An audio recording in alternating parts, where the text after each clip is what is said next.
Za chwilę miną 2 lata, odkąd rozpoczęłam moje życie w 2 miejscach.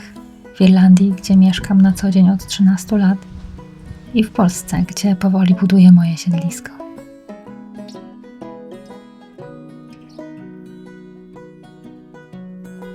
Minął również rok od powstania tego kanału.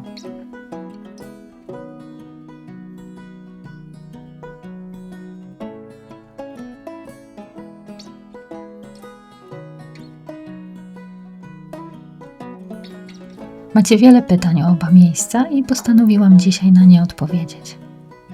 To będzie opowieść o byciu pomiędzy 2 miejscami, które na różne sposoby są moje.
Zanim zaczniemy, zapraszam Was do mojego stołu, na moją pierwszą w tym roku już tradycyjną tartę z rabarbarem i kruszonką.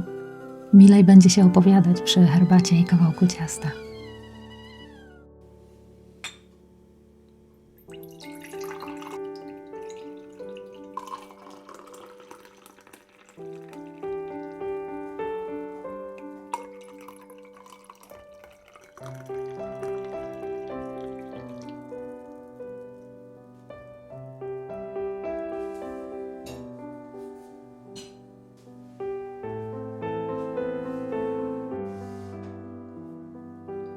Pytacie, jak duże jest siedlisko i gdzie się znajduje. Działka ma 8000 m2, z czego około 5000 to las.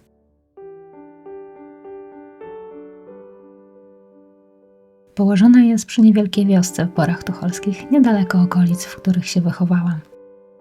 Wygląda na to, że zataczam krąg i powoli wracam do korzeni.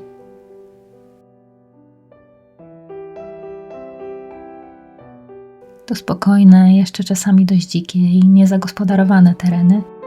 I o to mi chodziło. Tego szukałam. I do tego wracam.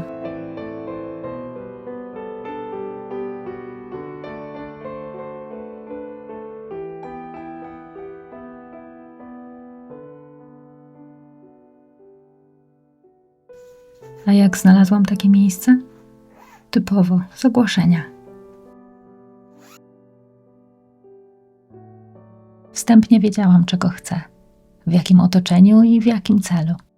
I szukałam, odwiedzałam, sprawdzałam energię.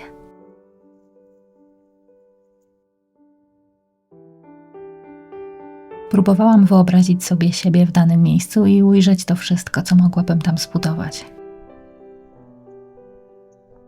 Moje siedlisko to był kawałek ziemi o nie do końca zdefiniowanych granicach, sucha, zrudziała trawa i samosiejki. Typowy nieużytek przy polu. Na pierwszy rzut oka nic specjalnego. Ale z jakiegoś powodu od razu poczułam, że to jest to. Oczami wyobraźni niemal natychmiast zobaczyłam to, co jest teraz. A nawet to, co dopiero będzie. Ciekawi Was też moja działka w Irlandii.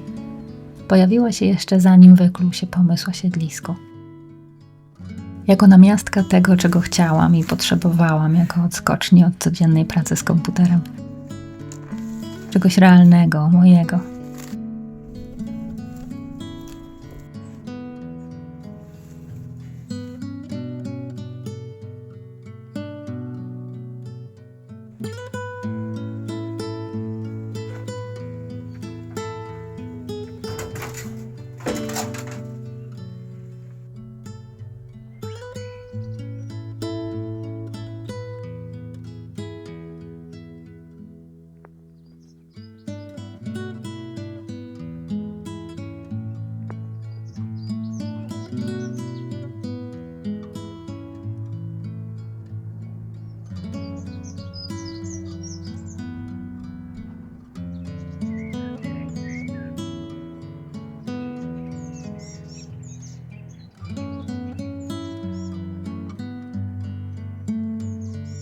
Działka ma około 80 m2 i jest wynajmowana od prywatnego właściciela. W ramach wynajmu mam wodę, kompost i zrębki. Cokolwiek się pojawi. Wszystko na zasadzie, kto pierwszy, ten lepszy.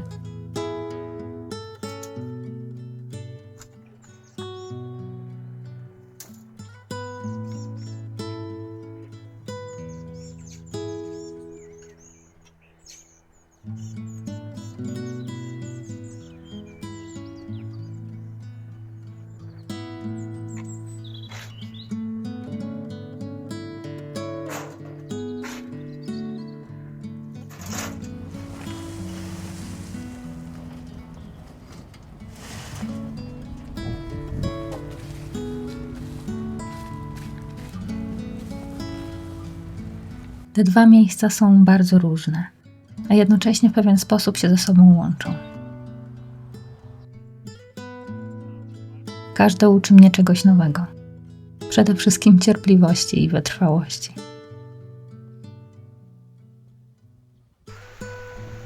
Na przykład wiatr.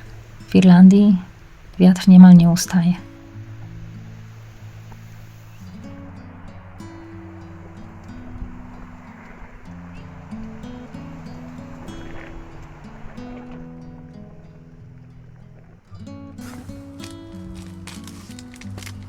Już kilkukrotnie zniszczył mi foliak, a w tym roku ucierpiał szczególnie dach.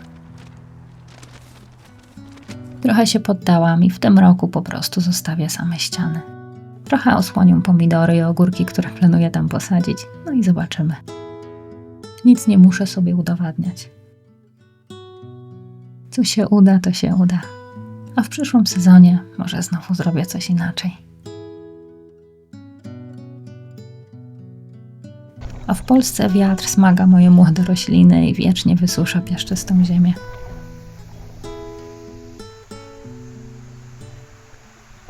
Dlatego zrobiłam płotki z patyków, zbieramy też deszczówkę i zrębkujemy.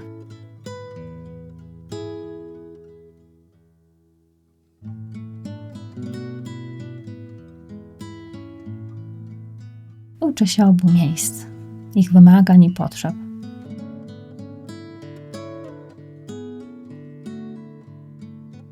No i łatam i osłaniam.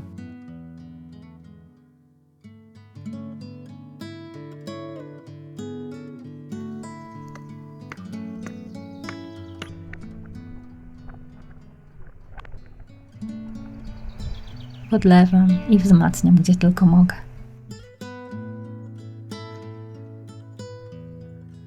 Albo chwasty. W Irlandii ogród zarasta niemal z dnia na dzień. Bujne łany zieleni przejmują działkę. Dobra gleba, wysoka wilgotność i umiarkowane temperatury tworzą dla chwastów idealne warunki. W Polsce piaszczysta ziemia, na której panoszy się kosmaczek, utrudniają wzrost czemukolwiek innemu. Dlatego tworzę wyspy i podwyższone grządki, wyrwane spod panowania kosmaczka.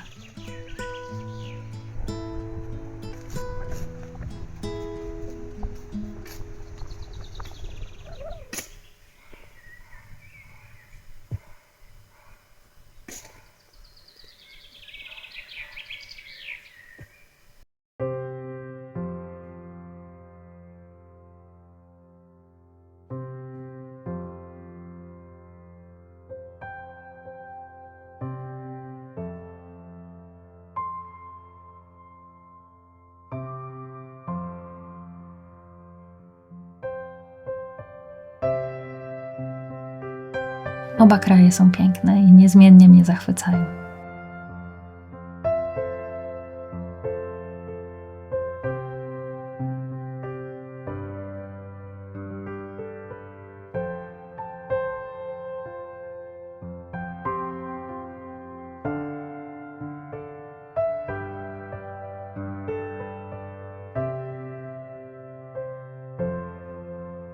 Irlandzka zieleń łąki, wieczne wrzosowiska.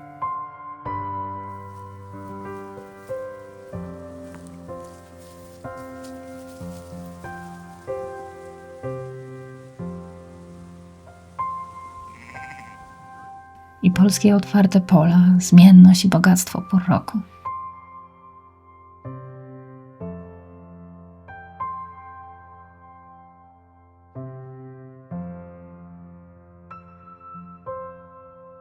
I lasy, lasy, lasy. W Polsce mój własny grzybowy lasek, a krok dalej bory tucholskie.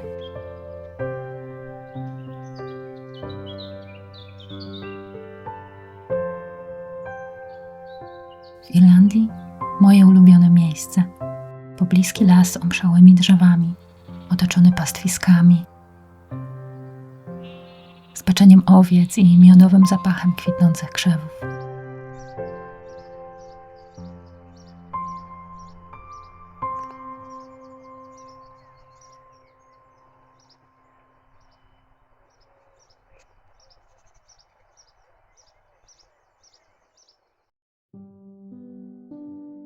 Pojawiają się też pytania bardziej osobiste.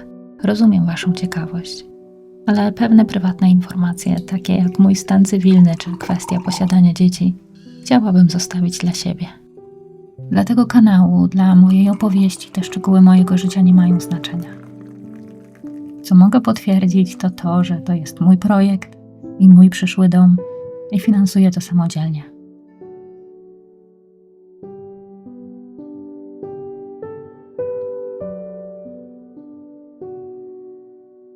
Mam wspaniałą rodzinę i przyjaciół, którzy mnie w tym wspierają.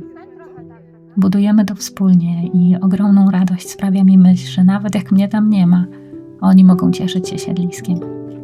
I to, że to dopiero początek. I naprawdę dobrze mi z tym, jak teraz wygląda moje życie.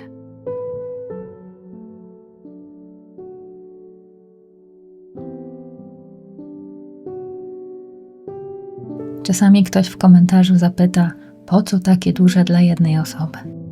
Po to, żeby dawało szczęście. Po to, żeby była przestrzeń. Kocham naturę, spokój, pracę w ziemi i tworzenie nowych rzeczy. Odbudowuję swoją energię w ciszy. A mam wymagającą pracę zawodową, w ciągłym, głębokim kontakcie z ludźmi.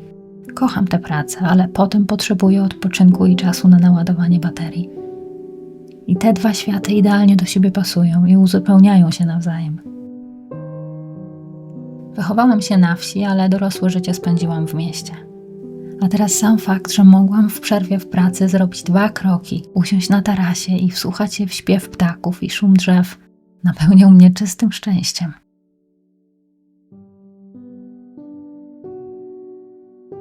W Irlandii staram się sobie zapewnić to samo. Chwile spokoju w lesie, spacery w dobrym, oczyszczającym milczeniu. Możliwość słuchania się w oddech lasu, beczenie owiec i zapach kolejnej pory roku. Chodzi o naturę, chodzi o przestrzeń do oddechu, do bycia sobą, do dzielenia się tym z innymi. Właśnie po to.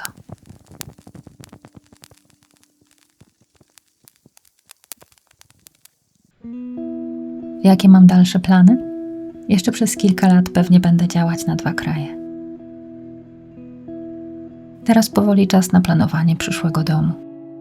Od dawna mam w głowie wstępny obraz, włącznie z rozkładem pomieszczeń. Dom nie będzie duży, około 100 m2, ze słonecznym salonem i tarasem wychodzącym na sad. Chciałabym, żeby wyrastał z tej działki naturalnie, wkomponowany w krajobraz, z drewnianymi elementami i przytulnością wiejskiego domu. Ale nie mam jeszcze konkretnej wizji. Dlatego w tym roku zaczynam poszukiwania projektu i potencjalnego wykonawcy. żeby oszacować i zaplanować kolejne kroki.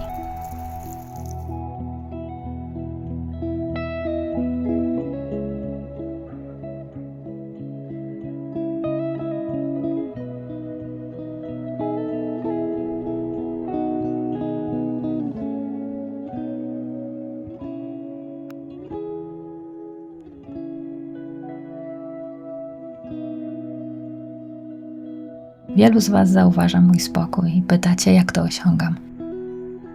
Uwierzcie mi, moje życie nie jest spokojne. Pracuję zawodowo, mam na głowie dom, ogród i codzienne życie w Irlandii. Mam ten kanał i projekt siedliska. Moje slow life nie udaje się z powodu braku zajęć, bo tych zajęć jest nieskończenie wiele. Slow life tworzę od siebie, od mojego nastawienia. Powstaje ze świadomej chęci i świadomego działania, aby spowolnić automatyczny bieg. Świadomie zwracam uwagę na to, jak żyję, jak podchodzę do codziennych spraw, świadomie wyhamowuję, kiedy zaczynam znowu pędzić z jednej rzeczy do drugiej. I znajduję czas, tworzę czas na dobre chwile, drobne przyjemności, odpoczynek i zauważenie tego, co jest wokół mnie. To sprowadza mnie na ziemię, przypomina, że żyję, a nie tylko pracuję. W pewnym momencie postanowiłam, że nie chcę przeżyć życia w pogoni na autopilocie, że chcę budować wspomnienia, chcę czuć, że żyję. To nie przychodzi samo, to świadome działanie. I Wy właśnie widzicie tego efekty.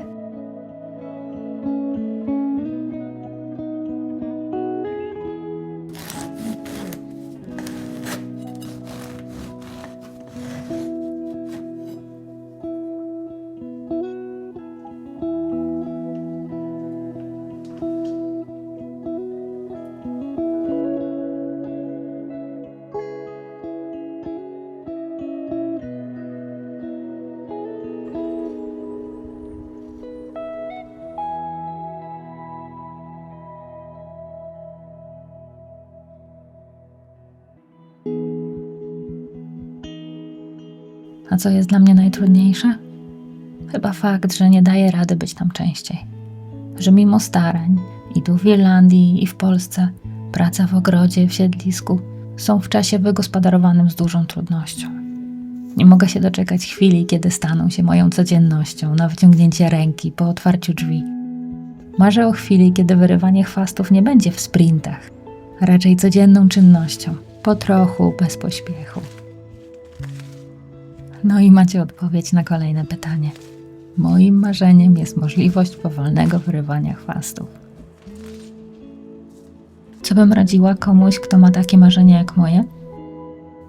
Nie podam Wam konkretnego przepisu na to, jak powinno się działać, bo każda sytuacja jest inna. Inne są realia, zobowiązania, możliwości i marzenia. Ale warto na początek zastanowić się, czego tak naprawdę chcemy i dlaczego. To bardzo ważne pytanie. Moja początkowa wizja właśnie w ten sposób się zmieniła. Najpierw myślałam o siedlisku całkowicie odizolowanym, na przykład w środku lasu. Bo spokój, śpiew ptaków, dzikość okolicy to mnie porusza i inspiruje. Jednak po głębszym zastanowieniu stwierdziłam, że byłoby mi o wiele trudniej na co dzień. I chyba jednak trochę strasznie tak samej, bez sąsiedztwa. Wyobraziłam sobie siebie wieczorem, jak stoję wpatrzona w otaczającą mnie ciemność, a w niej dziwne, niepokojące dźwięki. I zdecydowałam się jednak na miejsce bliżej cywilizacji. Ale wiedziałam, że działka nie może być typowa. Mimo wszystko chciałam czegoś większego, mieszanego, dającego pole wyobraźni. Dla mnie konieczność opieki nad lasem i tak dużym terenem była spełnieniem marzeń, nie uciążliwością. Jeśli szukacie spokojnego miejsca, warto się zastanowić, ile pracy jesteście w stanie w nie włożyć. Na początku i potem, przez lata, w utrzymanie tego wszystkiego. Jeśli Was to cieszy i jesteście gotowi, to super. A jeśli nie, to może jeszcze warto to przemyśleć. Można uwielbiać i doceniać wieś, a równocześnie z ulgą wracać do mieszkania w mieście. Poza tym wieś nie jest cicha. To często szczekanie psów, zapach obornika, warkot ciągników i kombajnów, często do późna w nocy. Ja to akceptuję i nawet lubię, to mój powrót do dzieciństwa. Pochodzę ze wsi i wiem, jak to wygląda. A obornik to dla mnie skarb i obietnica plonów. Moja decyzja jest podjęta z pełną świadomością tego, z czym się wiąże. Tu nie chodzi o to, co jest modne, ale o to, co jest wasze, uszyte na miarę.